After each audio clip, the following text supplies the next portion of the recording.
우리가 이제 2025년 1월 첫째부터 시작을 해서 너희 몸을 거룩한 산제물로 드리라는 이러한 목표를 가지고 시작을 하게 됐습니다. 로마서 12장 1절에서는 너희 몸을 거룩한 산제물로 하나님께 드리라라고 말했고, 지난주에는 그럼 우리가 하나님 앞에 거룩한 산제물로 드리려면 어떻게 해야 되느냐 했을 때 로마서 12장 2절 말씀에 너희는 이 세대를 본받지 말아라. 그리고 마음을 새롭게 함으로 변화를 받으라.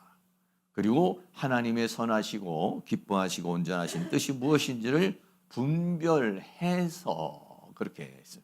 그러니까 첫째는 우리가 이 세대를 본받지 말고 마음을 새롭게 해야 된다는 것이죠. 그리고 여러 가지 우리의 신앙관, 또 인생관, 세계관, 가치관 이런 것들을 새롭게 해가지고 하나님이 무엇을 기뻐하시는가, 하나님이 선하게 여기시는 것이 무엇인가, 하나님의 뜻이 무엇인가를 잘 분별해서 살 것을 우리에게 말해주고 있는 것입니다. 오늘 3절에서부터 8절에 있는 말씀은 그러면 하나님께 그렇게 거룩한 산제물로 우리가 드리는데 어떻게 하나님 앞에 산제물로 드릴까 했을 때 하나님께서 거룩한 산제물로 드릴 수 있도록 우리에게 은사를 주신다는 것입니다. 우리 모든 각 사람에게 하나님께서 은사를 주셔서 그 은사를 가지고 하나님 앞에 거룩한 산제물로 드리라는 거예요. 그래서 이제 오늘 말씀은 주신 은사, 하나님께서 나에게 주신 은사가 있어요. 그 주신 은사를 내가 잘 활용을 해가지고 하나님 앞에 거룩한 산제물로 드리라라고 이제 그렇게 말하고 있는 것입니다.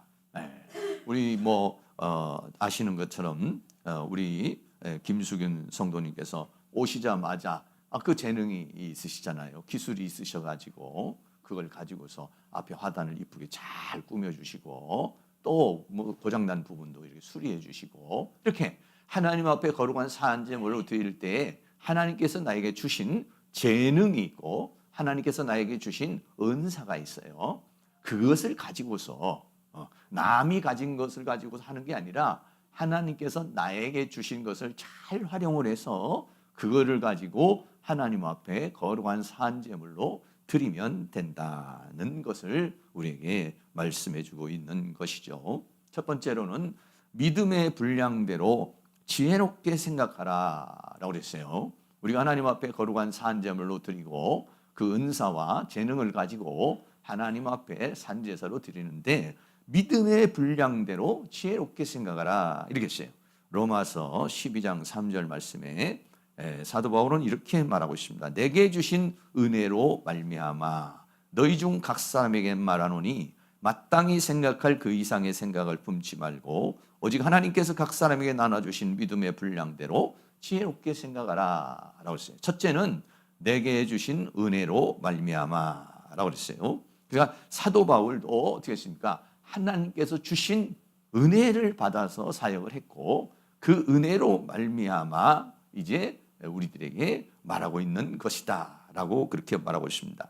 고린도전서 15장 10절 말씀에 그러나 나의 나 된 것은 하나님의 은혜로 된 것이니 라고 그렇게 사도 바울은 고백했죠. 본인이 하나님 앞에 사도로 부르심을 받은 것이나 또 그 사도로 이방인의 사도로 부름을 받아 사역을 하는 그런 모든 과정이 나의 나 된 것은 내가 사도가 되고 이방인의 사도가 되고 복음 전도자가 되고 그런 일을 할 수 있었던 것은 하나님의 은혜로 된 것이다 라고 그렇게 말하고 있습니다. 우리가 은혜를 많이 받고 또 믿음이 좀 얕은 단계에 있을 때는 내가 모든 것을 하는 걸로 생각을 해요.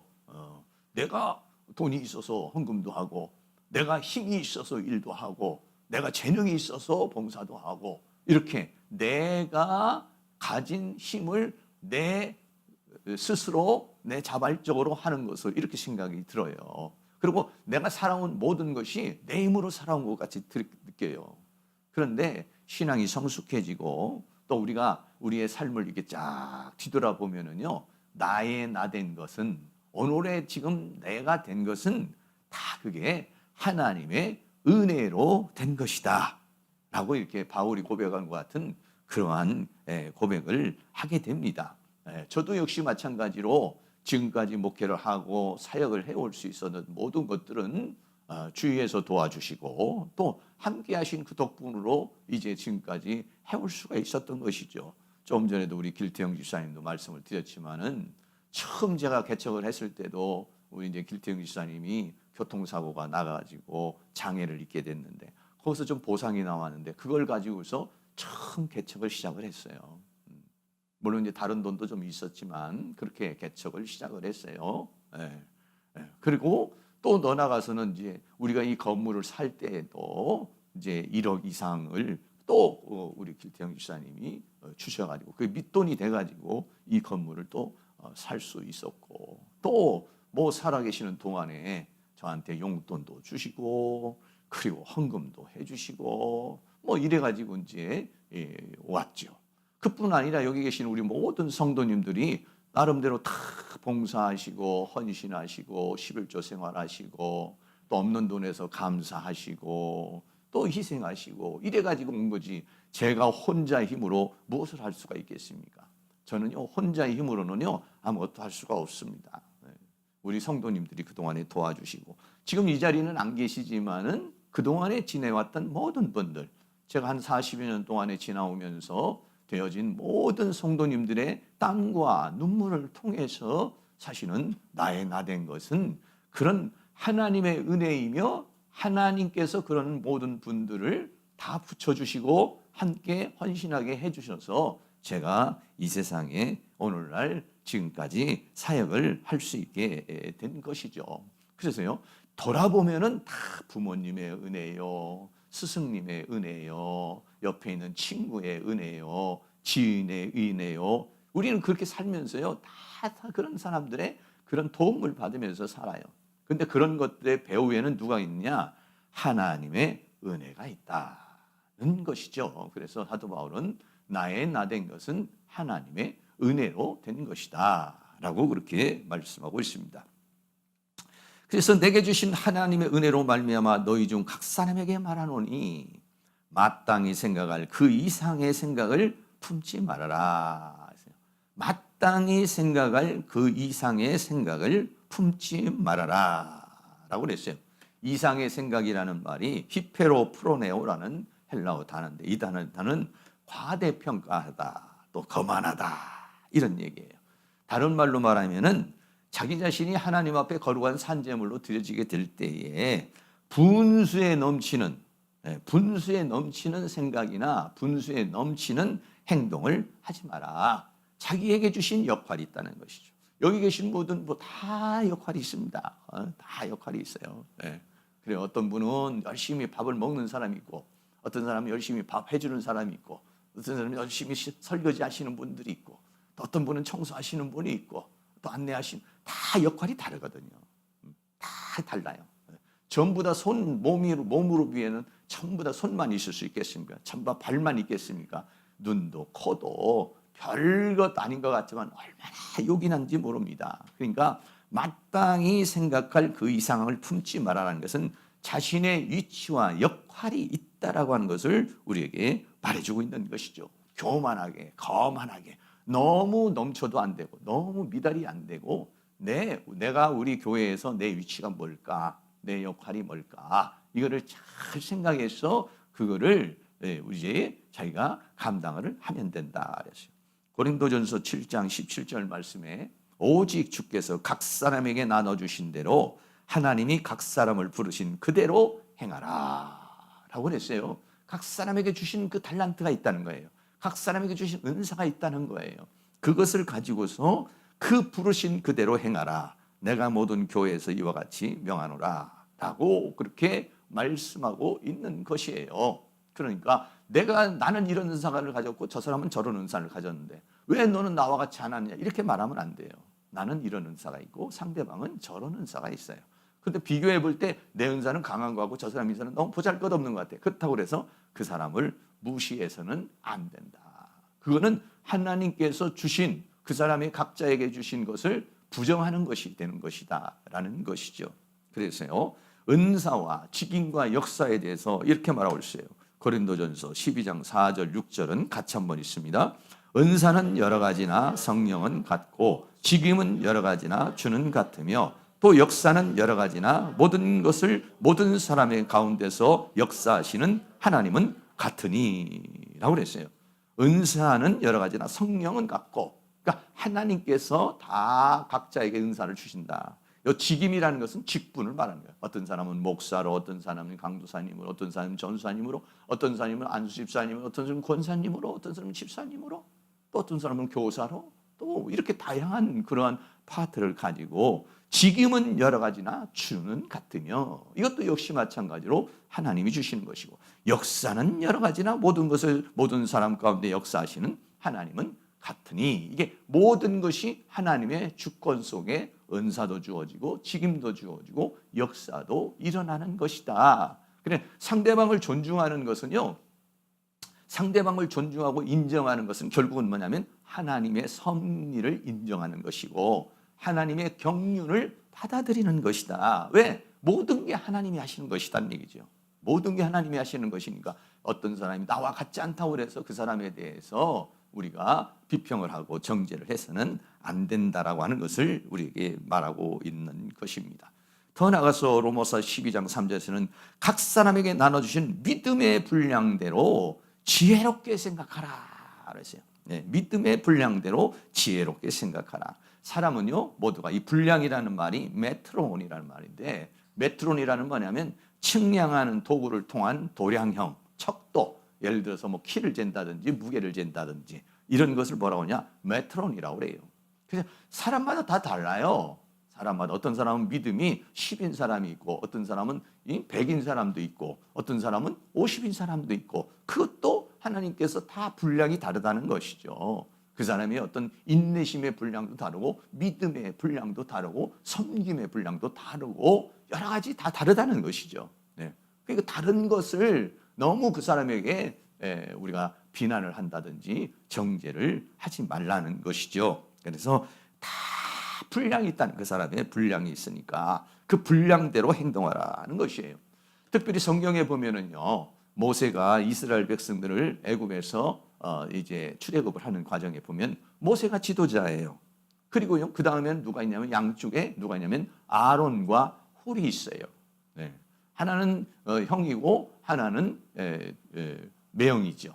그 두 사람이 어떻게 하냐면 같이 협력을 해주는 거예요. 그리고 또 그 밑에로 누가 있느냐면 여호수아라는 사람이 있습니다. 여호수아. 네. 그리고 그 외에는 여자로도 선지자 미리암이 있죠. 그러니까 다 역할이 달라요. 모세가 기도를 할 때 양쪽에서 아론과 훌이 손을 잡아주지 않습니까? 손을 잡아주니까 어떻게 해요? 여호수는 나가서 전쟁을 해서 싸우잖아요. 위치가 다 다르다. 역할이 다 다르다. 그 분량이 다 다르다. 다 여호수아 같겠어요? 다 모세와 같겠어요? 다 아론과 같겠어요? 다 홀과 같겠어요? 다 미리암과 같겠어요? 그렇지 않다는 것이죠. 어떤 사람은 손을 들어주는 사람이 있고 어떤 사람은 손을 드는 사람이 있고 어떤 사람은 나가서 싸우는 사람도 있고 각자의 역할이 다 다르다는 거예요. 그러니까 여기 계신 모든 분들은 다 소중한 분인 줄로 믿습니다. 네. 여기 계신 분들이 다 소중해요. 네. 우리 뭐 사람이 많지 않지만 그래도 여기 계신 분의 협력을 통해서 이 교회가 만들어지고 오늘날까지 이렇게 이끌어오고 우리가 함께 하고 있잖아요. 그건 나름대로 다 역할을 하고 있다는 것입니다. 사도 바울은 이런 말씀을 했습니다. 갈라디아 2장 8절에 베드로에게 역사하사 그를 할례자의 사도로 삼으시니가 또한 내게 역사하사 나를 이방인에게 사도로 삼으셨느니라 라고 그랬어요. 사도 바울은요, 자신의 정체성에 대해서 분명했죠. 베드로는 하나님께서 사용을 하시는데 유대인들, 그 지역을 통해서 이제 그 사역을 하게 하고, 이 바울은 어떠냐, 막 그 유대를 떠나서 예루살렘을 떠나서 막 세계 방방곡곡에 돌아다니면서 복음을 전개하는 이방인의 사도로 삼았다는 거예요. 그러니까 베드로에게 주신 은혜가 다르고 사도 바울에게 주신 은혜가 달라요. 그러니까 그걸 인정한 것이죠.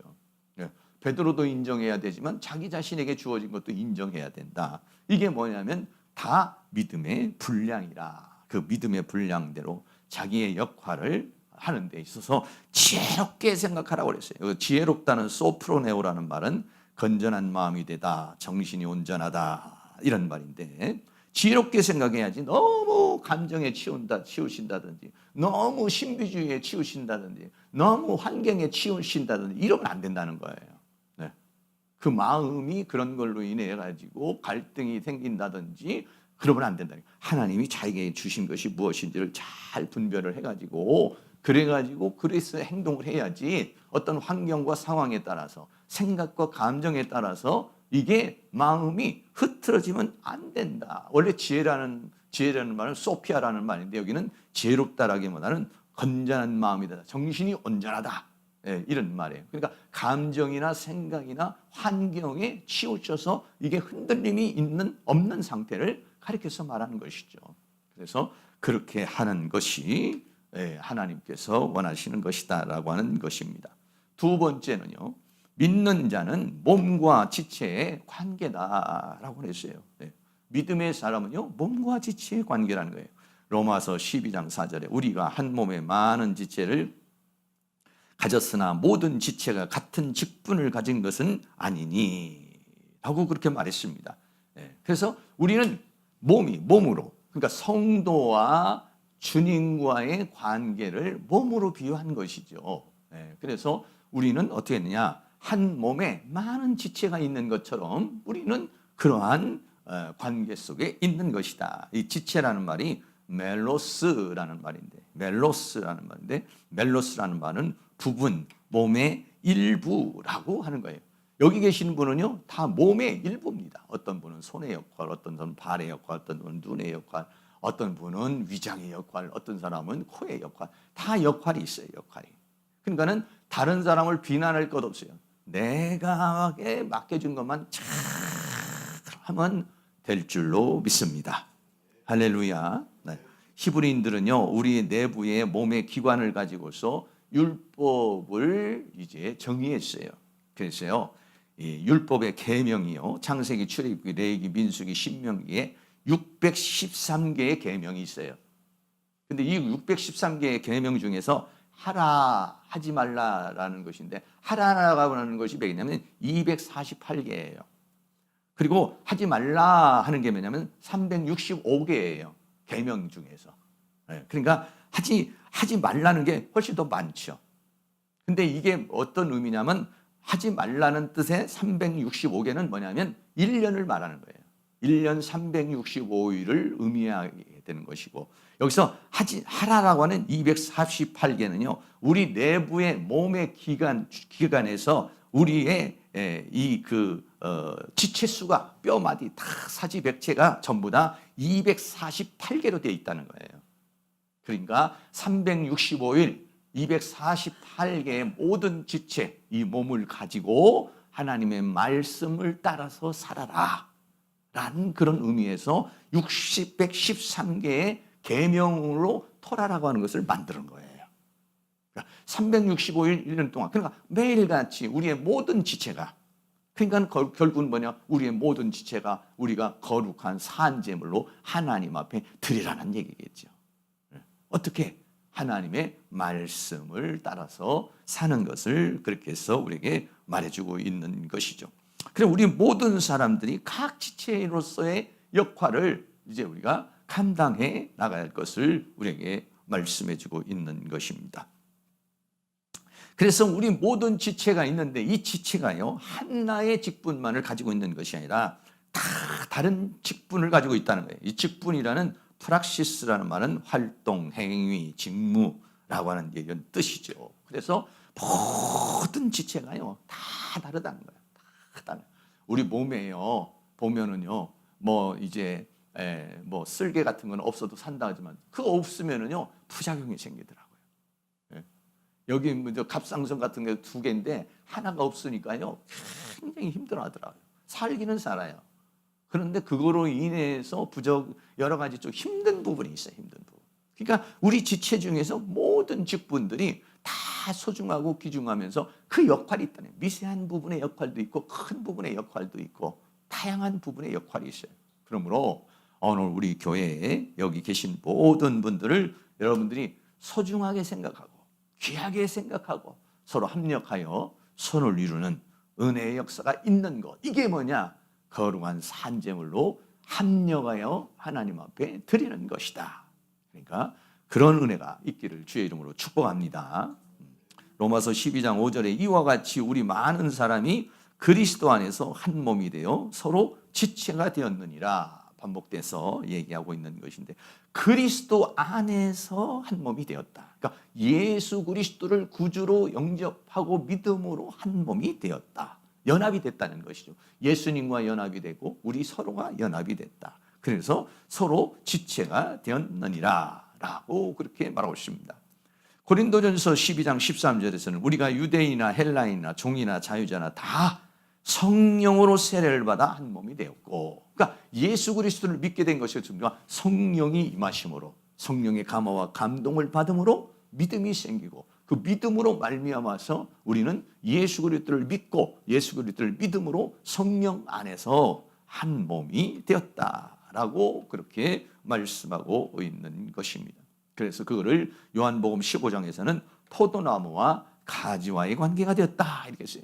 요한복음 15장 5절에 나는 포도나무요 너희는 가지니 저가 내 안에 내가 저 안에 있으면 이 사람은 과실을 많이 맺나니 나를 떠나선 너희가 아무것도 할 수 없느니라.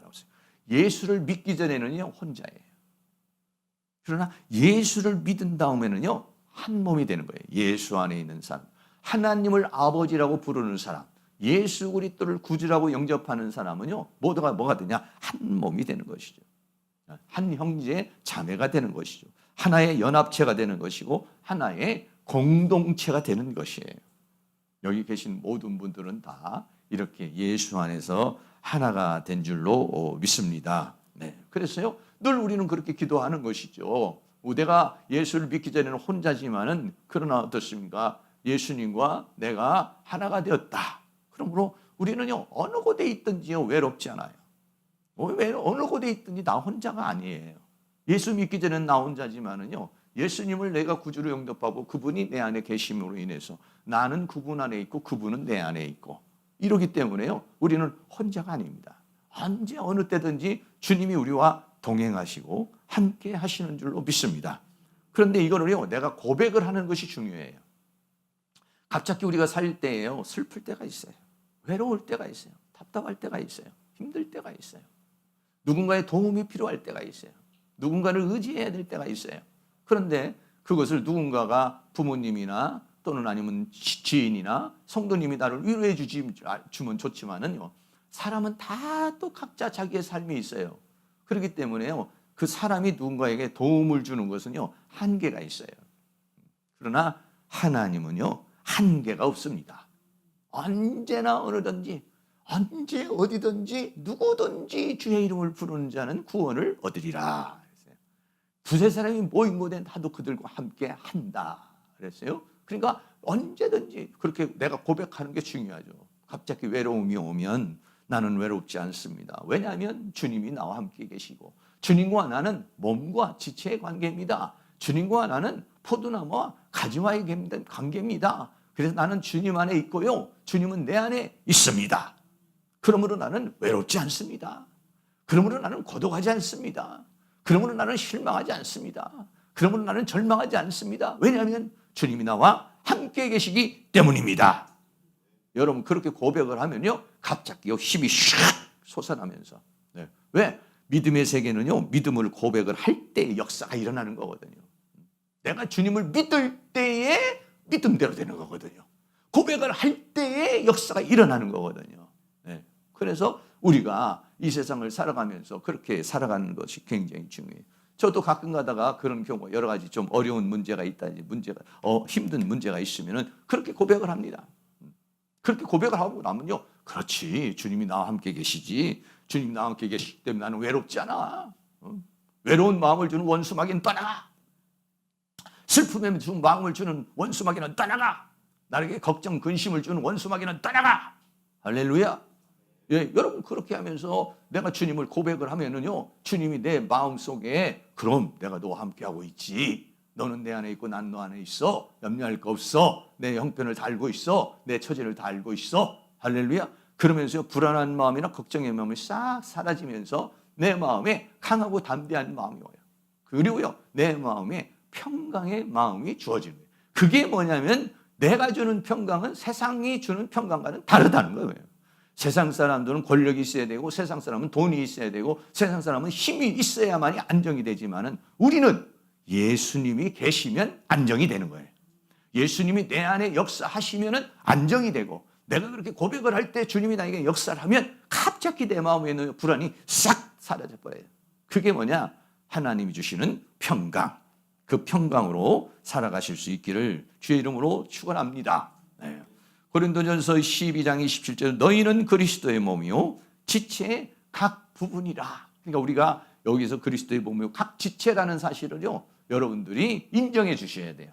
네. 우리 교회에서 믿음이 좋은 사람도 믿음이 안 좋은 사람도 한 번만 나온 사람도 잘 못 나오는 사람도 모두가 다 그리스도 안에서 한 지체라는 생각을 가지시고 여러분들이 귀하게 여기고 또 섬겨주시고 그리고 더 나아가서는 합력하여 선을 이룰 수 있는 은혜가 있기를 주의 이름으로 축복합니다.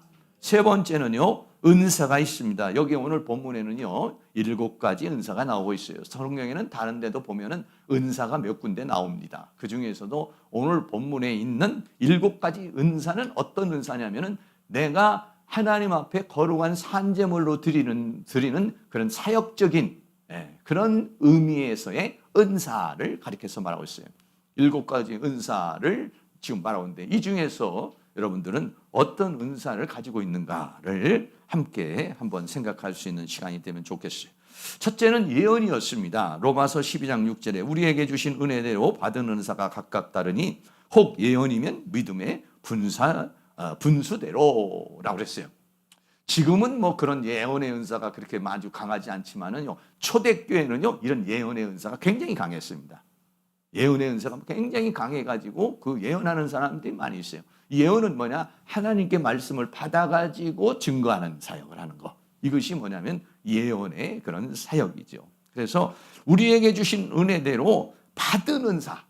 은사라는 말 있죠. 은사라는 말이 뭐냐면 카리스마라는 말. 카리스마라는 말이 은혜의 선물 이렇게 말하죠. 그런데 보통은 사람들이 카리스마 그러면 그 사람에게 가지고 있는 어떤 신비한 힘, 신비한 능력 이런 것들을 카리스마라고 그러잖아요. 어우, 저분은 정말 카리스마가 있어.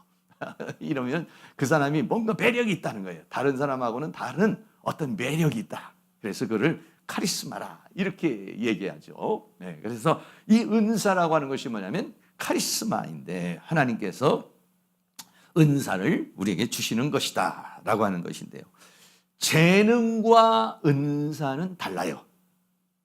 재능은요 모든 사람이 다 가요. 예수 믿는 사람이나 안 믿는 사람 다 재능이 있는 거예요. 네. 다 그걸 뭐 달란트라고 말할 수도 있고요. 그 사람이 재능이 있어요. 노래를 잘하는 사람이 있고 일을 잘하는 사람이 있고 청소를 잘하는 사람이 있고 어떤 사람은 계산을 잘하는 사람이 있고 어떤 사람은 분석을 잘하는 사람이 있고 어떤 사람은 뭐 게임을 잘하는 사람이 있고 다 그게 뭐냐? 재능입니다. 재능. 그런데 은사는 믿는 사람에게 주는 거예요. 예수 안 믿는 사람에게는 은사가 주어지죠. 왜? 이 은사는 성령님이 주시는 것이기 때문에 그런 거예요. 은사는 성령의 역사를 통해서 그 사람에게 주어지는 것이기 때문에 성령 안 받은 안 믿는 사람은요 이 카리스마가 없는 거예요 원래. 그런데 믿음의 사람들에게는 성령 받은 사람에게는 뭐가 있느냐? 재능도 있고요 카리스마가 있는데 대체적으로는요 재능과 카리스마가 같이 어울려지게 되는 그런 경우가 많이 있습니다. 그래서 그 은사가 하나님께서 이제 그 은사를 주시는데 그 은사를 주시는 그 목적이 있어요. 왜 하나님께서 우리에게 은사를 주시는가 하는 것이죠. 은사를 주시는 목적이 한 3가지 정도 얘기하면 첫째는 유익하게 하려는 것이다 그랬어요. 고린도전서 12장 7절 말씀 같이 읽겠습니다. 각 사람에게 성령의 나타남을 주심은 유익하게 하려 하심이라. 자신의 유익을 위해서도요. 또 공동체의 유익을 위해서도요. 하나님을 위해서도 그렇고요. 하나님께서 주시는 은사, 이 카리스마는 유익을 위해서 주시는 것이다 그랬어요. 각 사람에게 성령의 나타나, 성령의 역사를 통해서 어떤 은사가 주어지는 것은 뭐냐? 유익하게 하려는 것이다. 여러분 그걸 생각했어요. 나에게 주신 은사를 어떻게 했느냐? 그걸 잘 활용해서 나에게 유익이 되게 해주셔야 돼요. 그리고 하나님께 유익이 되고 교회에 유익이 되도록 해야 그 은사를 잘 활용하는 사람이다. 나에게 은사가 있는데 그거를 전혀 사용하는데 유익이 안 돼. 나한테도 신앙의 유익도 안 되고 교회에도 유익도 안 되고 하나님에게도 유익도 안 되고 그러면은 그 은사를 주신 의미가 없어져 버리는 거예요. 그러니까 나는 받은 은사를 나를 위해서 유익하게 사용하고 있고 교회를 위해서 유익하게 사용하고 있고 하나님 나라를 위해서 유익하게 사용하고 있는가 우리는 바라봐야 되는 것이죠. 그래서 두 번째는 교회에 덕을 세우기 위한 것이다 그랬어요. 고린도전서 14장 12절이 있습니다. 그러면 너희도 신령한 것을 사모하는 자인즉 교회에 덕 세우기를 위하여 풍성하기를 구하라. 그래서 신령한 것을 사모하는 자인즉 교회에 덕을 세우기 위해서. 그러니까 하나님께서 나에게 주신 은사는요 교회와 밀접한 관계가 있는 거예요. 그러니까 여러분들이 가지고 있는 은사와 이 교회는요 밀접한 관계가 있는 거예요. 그래서 하나님께서 어느 교회에 보내주시고 그 교회에 그 사람의 은사를 활용하도록 그 은사를 통해서 그 교회를 세우기를 원하고 있다라고 하는 것이에요. 그러니까 내 은사를 잘 활용을 해가지고 어떻게 했냐? 교회의 부흥과 성장을 위해서 교회에 하나님 앞에 영광을 돌리는 그런 것을 내가 감당을 해줘야 돼요. 교회 나는 내가 받은 은사를 가지고 교회의 덕을 세우고 있는가? 우리 교회를 세우는데 내 은사를 지금 활용하고 있는가? 이 우리가 살펴봐야 된다. 세 번째는 서로 봉사하게 하려는 것이다 그랬어요. 베드로전서 4장 10절도 있습니다. 각각 은사를 받은 대로 하나님의 각양 은혜를 받은 청은한 청지기 같이 서로 봉사하라. 봉사하라. 서로 청지기 같이. 청지기는 뭡니까? 하나님께서 맡겨준 일을 하는 사람을 청지기라고 이렇게 말하지 않습니까? 그래서 서로 봉사하기 위해서.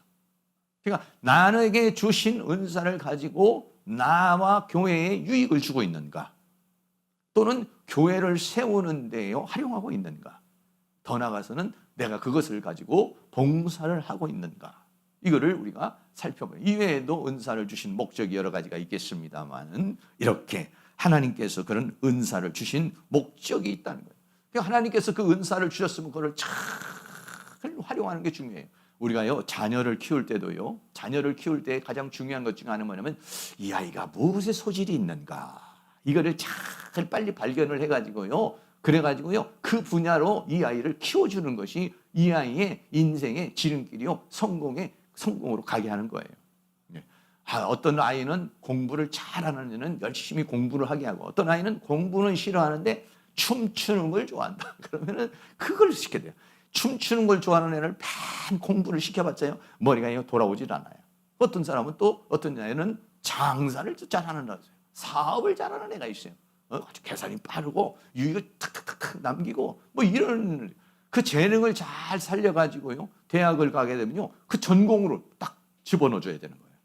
그런데 많은 우리 아이들이 이 전공을 살리지 못하는 경우가 많이 있어요. 이 뭐 부모가 강요로 해서 경제학과를 갔는데 원래 이 애는 경제학과가 아니라 예술을 잘하는 아이인데 그쪽으로 들어가가지고 빠꾸하게 되는 거고 이 아이는 의사나 이런 걸 잘해야 되는데 또 뭐 사업을 시켰다든지 이러게 되면은요 전공을 살리지를 못해요.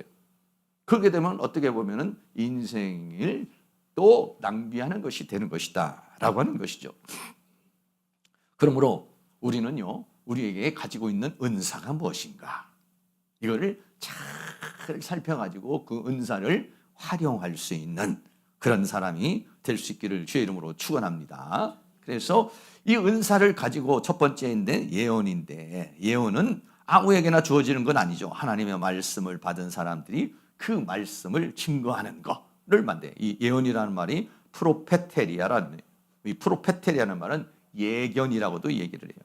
그래서 예언을 하는 사람은 믿음의 분수대로 분수대는 아나로기아라는 말인데 일치, 비율 이렇게 말하고 있어요. 그래서 믿음으로 예언을 하는데 이런 사람은 그 믿음의 정도에 따라서 예언하도록 해야 된다. 그러니까 다시 말하면 거기에 자기의 감정이 섞이면 안 된다는 거예요.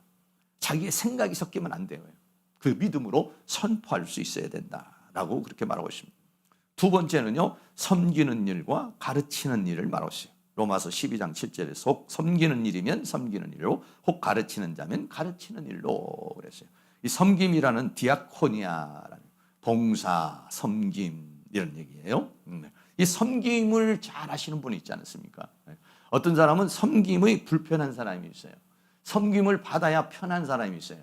그때 어떤 사람은요, 섬겨야 마음이 편한 사람이 있어요. 아주 우리 교회도 보면은 막 섬기고 커피도 타다 드리고 뭣도 하고 봉사도 하고 이런 거를 굉장히 좋아해요. 어떤 사람은요 그런 거 안 하는 사람이 있어요. 네, 그 안 하는 사람은 그 은사가 없다고 생각하시고 여러분이 너무 뭐라고 하지 말고 커피도 타다 드리고 밥도 타다 드리고 섬겨주시고 이렇게 하시면 돼요. 그러면요 그분이 앉아 있어야 내가 섬김의 상을 받을 수가 있어요. 네. 그러니까는 다 각자가 달라요, 달라. 네. 이 디아코니아라는 말은 원래 이제 집사라는 말에서 온 건데 봉사, 섬김을 가리켜서 말하고 있는 것이죠. 그래서 섬기는 일을 예수님 자신이 이 땅에 오신 것도 뭐냐면 섬김을 받으려는 게 아니라 섬기려 하고라고 말했어요. 그래서 섬김의 봉사가 있는 사람들은 그건 이제 섬기는 것이죠. 그리고 가르치는 자, 디다스코 그랬어요.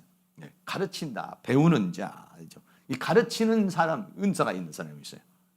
뭐 조목조목 이렇게 따져서 가르치고 교회에서도 이렇게 잘 가르치고 이 가르치는 은사를 하나님이 주신 분이 있어요. 그런 사람을 어떻게 되냐? 가르치는 것으로서 봉사를 하는 것이다 그랬어요. 사도행전 11장 26절에 보면 바울과 바나바가 안디옥에서 사람들을 가르치죠. 만남에 사도행전 11장 26절에 만남에 이제 그 바울과 바나바가 만났다 이런 얘기예요. 안디옥에 데리고 와서 둘이 교회에 1년간 모여 큰 무리를 가르쳤고 제자들이 안디옥에서 비로소 그리스도인이라 일컬음을 받게 되었더라 그랬어요.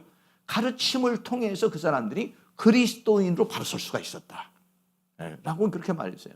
그러니까 이런 은사를 받은 사람은 어떻게 냐 잘 이렇게 가르치는, 내가 가르치는 은사가 있는 사람들은 여러분 주일학교 교사도 할 수 있고 또 여러 가지 구역에서도 우리가 가르치는 그런 사역을 할 수 있는 것이다. 네 번째는 권위하는 자가 있고 구제하는 자가 있어요. 로마서 12장 8절에 혹 권위하는 자면 권위하는 일로, 구제하는 자는 성실함으로 라고 그렇게 말합니다. 네. 어떤 권위라고 하는 말은 파라칼레오라는 말이죠. 그래서 위로하다, 훈계하다 이런 말인데 로마서 12장 1절에도 사도 바울이 뭐라고 했습니까? 내가 하나님의 모든 자비하심으로 너희를 권한다 이렇게 말하지 않습니까? 특별히 어떤 사람은요 권면을 잘 하시는 분이 있어요. 힘든 사람, 쓰러진 사람, 어려운 사람, 이 사람이 가면요 힘이 솟아나요. 이 사람이 가면 위로를 받아요. 어떤 사람은 보내면은 오히려 시험 들게 하는 사람이 있어요. 가가지고 신방동 다녀오세요 했더니 가가지고 시험 들어서 더 교회 안 나오게, 더 문제가 생기게 하는 사람이 있어요. 그런데 가면 어떤 사람은 가서 그 사람 마음을 위로해주고 권면해주고, 성경에 보면 바나바 같은 사람이 얼마나 위로자예요. 이름 뜻 자체가 위로자지 않습니까? 그런 사역은 그것도 은사예요. 하나님 권위를 잘 하는 사람, 그 마음을 잘 만져주는 사람이죠. 근데 어떤 사람은 한참 자기 나름으로 권면을 했는데 그 사람의 마음을 상하게 하는 사람이 있어요. 그런 사람은 조심해야 되겠죠. 그리고 구제하는 자 그랬어요.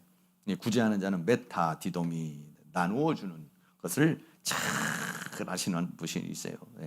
어떤 분은요 나눠주는 것이 아니라 자꾸 자기 것만 움켜쥐려고 하는 사람이 있어요. 가지고 가려는 사람이 있어요. 어떤 뭐 사과가 한 쪼가리 있다, 또 뭐가 떡이 하나가 있다, 과일이 하나가 있다. 그러면 이걸 누굴 좀 나눠줘야지 이런 생각을 갖는 사람이 있어요. 근데 이걸 갖다가 어떻게 집에다 싸놓고 조금씩 나 혼자 열심히 먹어야 되겠다 이렇게 생각하는 사람이 있어요. 다른 사람이 생각이 안 나는 사람이 있어요. 근데 어떤 사람은 보기만 하면은 이거 좀 교회 좀 갖다 드릴까, 이거 어떤 분에게 좀 드릴까, 이거 좀 엄마에게 좀 드릴까, 이렇게. 그래서 자기가 가지고 있는 것을 나눠주는데 이게 익숙한 사람도 있어요. 이거 굉장히 중요한 것이죠. 나눠주는데. 근데 어떤 사람은 나눠주는 것이 아니라 공짜 좋아하고 자꾸 자기 걸로 움켜쥐려고 그러는 사람이 있어요. 이게 또 은사가 되는 것입니다. 그리고 다섯 번째는 다스리는 자, 국률을 베푸는 자가 있어요. 로마서 12장 8절에 다스리는 자는 부지런함으로 국률을 베푸는 자는 즐거움으로 할 것이니라 라고 그렇게 말합니다.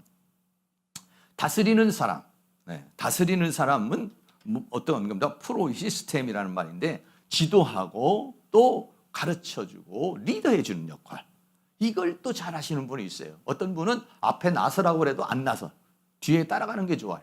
어떤 사람은 앞에 나서서 하는 것을 잘하는 사람이 있어요. 그러면 그런 것들을 지혜롭게 잘 해야죠. 앞에 나서서 다스리는 사람들은 모든 사람들을 잘 이렇게 상황을 살피면서 이제 해야 되겠죠. 그리고 이제 국률을 베푸는 자가 있어요. 국률을 베푸는 자. 국률을 베푸는 자, 엘레에오라는 말이에요. 불쌍히 여기다, 자비를 베풀다, 이제 이런 얘기인데,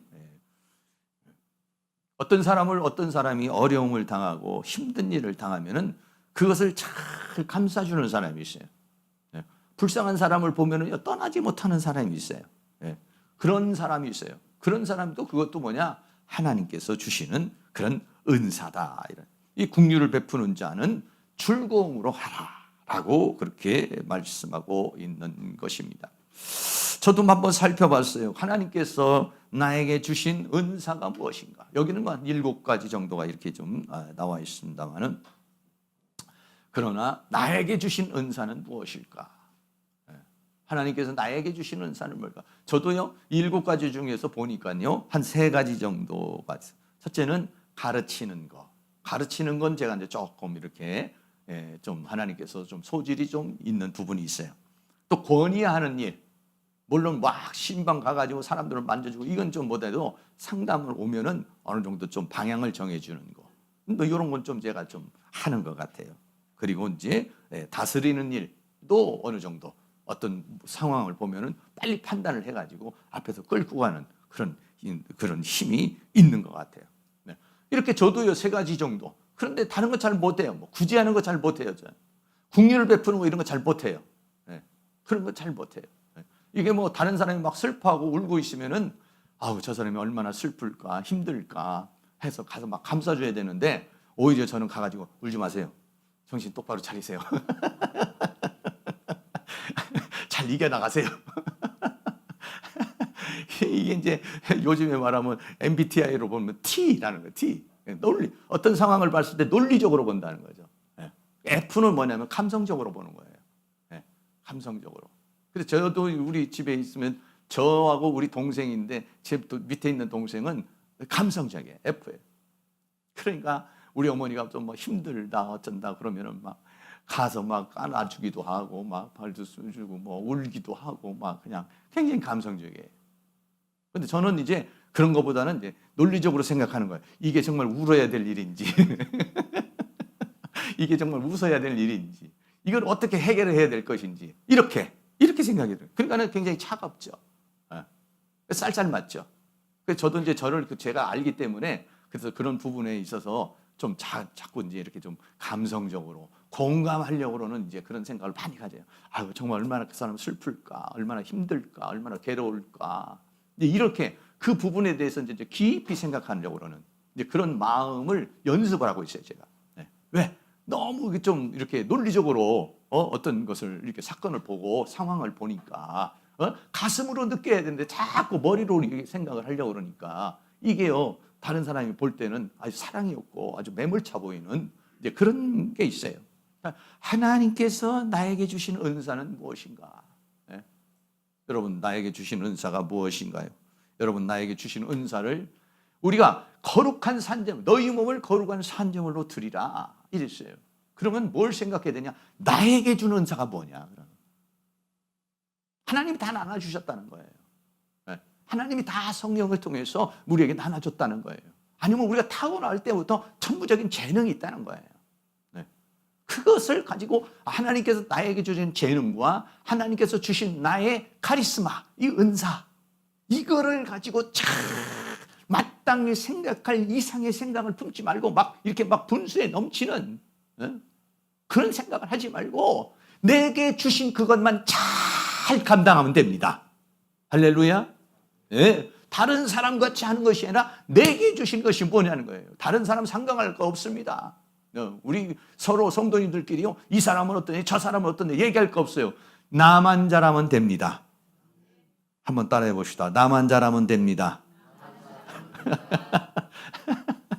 2025년도 나만 잘하면 우리 교회 부흥될 줄로 믿습니다. 하나님이 받으실 줄로 믿습니다.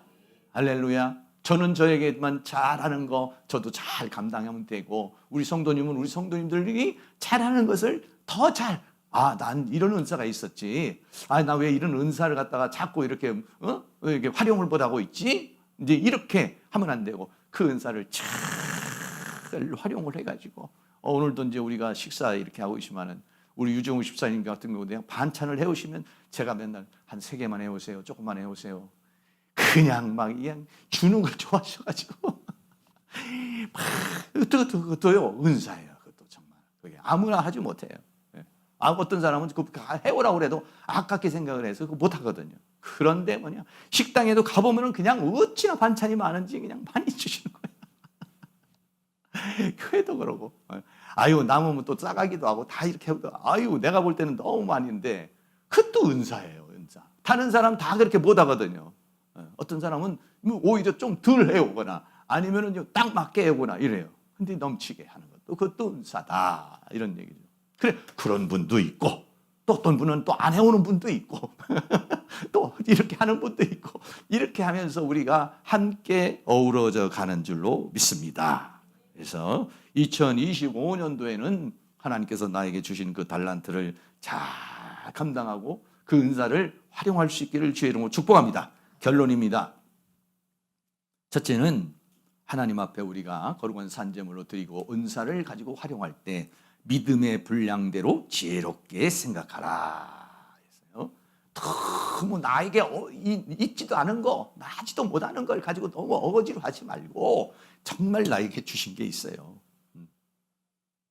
나에게 나눠주신 거 있어요. 그걸 잘하면 된다는 것이고, 그리고 하는 데 있어서 우리 모두는 몸과 지체이기 때문에 서로 합력해야 된다는 거예요. 서로 합력해서 그리고 그 선을 이루어야 되겠다는 것입니다.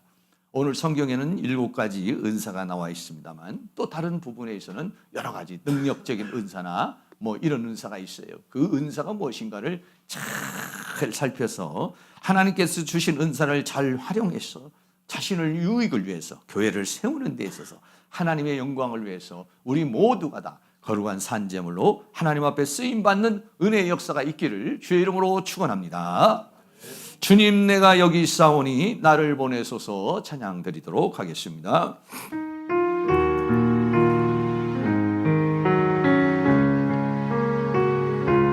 주님, 내가 여기 있사오니 나를 보내소서.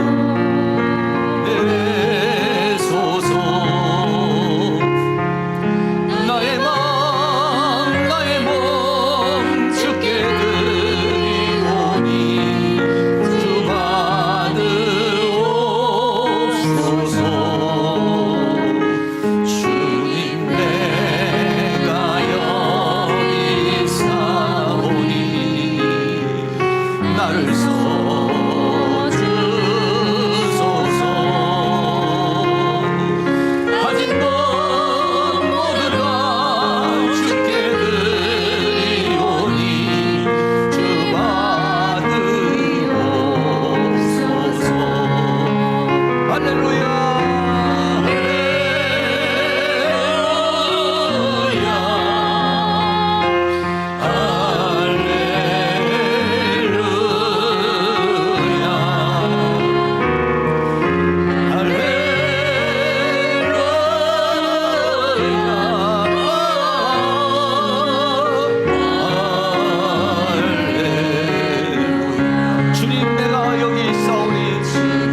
우리 합심해서 한번 기도할 때 하나님 나에게 주신 은사가 무엇이고 나에게 주신 재능이 뭡니까? 나는 그것을 혹시 한 달란트 받은 자가 땅에 숨겨놓은 것처럼 활용하지 않고 있었는지 모르겠습니다. 하나님 2025년도에는 하나님께서 나에게 주신 그 재능과 하나님께서 나에게 주신 카리스마 그 은사를 잘 활용해서 하나님 앞에 거룩한 산제물로 드림으로 말미암아서 30배 60배 100배의 결실을 맺는 그러한 은혜의 역사가 이 2025년 한 해 동안에 일어날 수 있도록 은혜를 베풀어 달라고 다같이 동성으로 기도하겠습니다. 사랑과 은혜가 많으신 아버지 하나님, 오늘도 우리 하나님께서 은혜와 사랑 가운데 인도하여 주시고 붙들어 주시고 함께해 주신 은혜와 사랑을 감사합니다. 2025년도 목표가 이 몸을 거룩한 산적으로 드리라고 말했습니다. 내가 하나님 앞에 거룩한 산적으로 드리기 위해서 나에게 주신 은사가 무엇인지, 내가 가진 재능이 무엇인지 우리 자신을 돌아볼 수 있기를 간절히 원합니다. 나는 지금까지 하나님께서 주신 재능을 가지고 하나님께서 주신 은사를 가지고 나는 잘 활용해서 나에게 유익을 주며 교회의 덕을 세우며 함께 합력하여 수를 이루었는지 우리의 자신을 돌아볼 수 있도록 하나님 도와주시기를 원합니다. 하나님께서 나에게 좋은 은사를 주셨는데, 하나님께서 나에게 좋은 재능을 주셨는데 내가 그것을 활용하지 못하고 있었다면 용서하여 주시기를 원하며 2025년도에는 하나님께서 베풀어 주신 그 은사를 잘 개발하고 그 은사를 잘 활용하여 하나님이여 많은 열매를 맺는 그런 은혜의 역사가 일어날 수 있도록 도와주시기를 간절히 원합니다. 5달란트 받은 자가 5달란트를 남기고 2달란트 받은 자가 2달란트를 남긴 것처럼 오늘도 우리는 그렇게 많은 것을 남길 수 있는 그러한 역사가 일어나게 하셔서 나의 유익이 되고 교회의 유익이 되고 하나님에게 유익이 되게 하여 주시기를 원하고요. 더 나아가서는 하나님께 영광이 될 수 있는 그러한 은혜의 역사가 2025년 한 해 동안 일어날 수 있도록 우리 하나님께서 은혜를 베풀어 주시기를 원합니다. 나의 헌신과 땀과 수고를 통해서 하나님의 교회가 성장하고 하나님 나라가 확장되며 하나님의 뜻을 이루는 데 쓰임받는 그런 아버지 한 해가 될수록 우리 하나님께서 도와주시기를 원합니다. 주님, 내가 여기 있사오니 나를 써주시옵소서. 주님, 내가 여기 있사오니 나를 받아주시기를 원합니다. 우리 모든 성도님들을 받으셔서 우리 모두가 다 합력하여 하나님의 선을 이루게 하여 주시며 하나님의 뜻을 이루는 2025년도 한 해가 되어줄 수 있도록 우리 하나님께서 크신 은혜와 사랑으로 인도하여 주시며 주의 성령의 능력으로 역사해 주시고 주의 권능의 손길로 역사해 주시며 주의 손길로 우리를 지도해 주시고 붙들어 주시고 함께해 주시기를 간절히 원합니다. 성령님 도우시고 인도해 주시옵소서.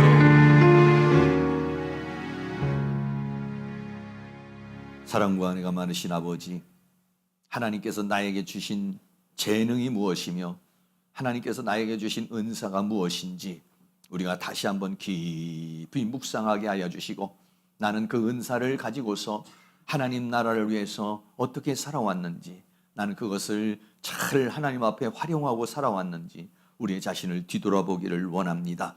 5달란트 받은 자가 5달란트를 남기고 2달란트 받은 자가 2달란트를 남겼습니다.